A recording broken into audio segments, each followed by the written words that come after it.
Hi everyone, welcome back to my little corner of the internet. My name is Tristan, and let me start off by saying I am sorry for jumping on the hype wagon, but I'm really excited about the newest Doom game. The trailers look awesome, the reviews sound awesome, and I just can't wait to get my hands on this game. Now, I don't typically like first-person shooters, so I'm just not any good at them, and I don't ever buy any new release games, but it looks like Doom is going to be an exception.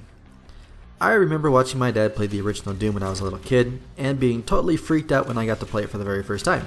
But after a few minutes, I was blasting demons like a pro, and that's kind of the beauty of the original games. They're just really easy to pick up, and they offered a lot of just pure satisfaction. After reading Game Informer's post today about their latest game session, there are a few things that kind of got me excited, and I wanted to share this with you guys in case you hadn't read it yet.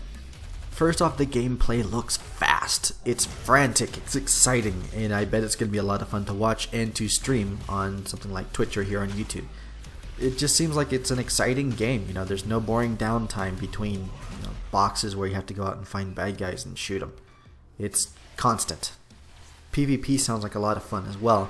It looks like you're able to transform into a demon and just blow up and wreak havoc on the enemy team. Kind of like in Heroes of the Storm where you transform into the monstrosity or the Dragon Knight. Kind of the same thing.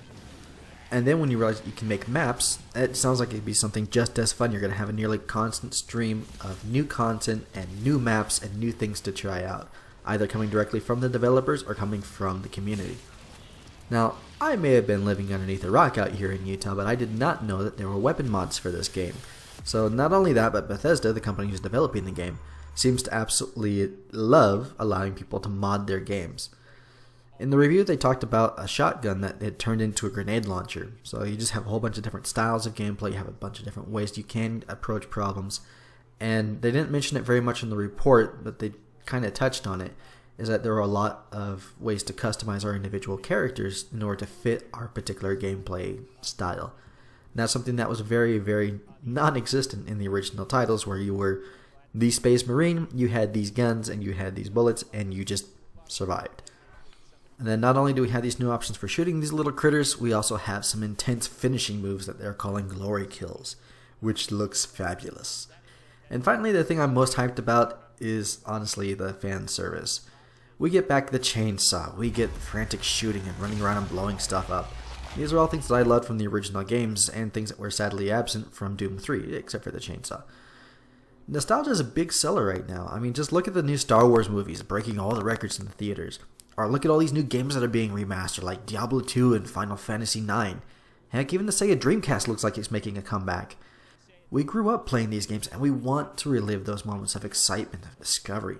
We want things to be like how we remember them. And I think that this newest installment of Doom is another step in that direction. Personally, I don't mind. I enjoy nostalgia games. I enjoy going back and reliving things that I did when I was a little kid, back when I didn't have to worry about bills or responsibilities or things like that. I could just spend the whole day playing games and stuff. It's an escape, and I think it's something that a lot of us, especially in our age group and looking at the analytics of people who actually watch these videos that I create, we're all about the same age, and I think that we all kind of miss that. I think we all want to have that little bit of a break from everything else that we have to worry about, work and school and everything. So for that reason, I kind of like these nostalgia games. And if you'd like to read more about this, if you'd like to read the entire review, there is a link to it in the description below.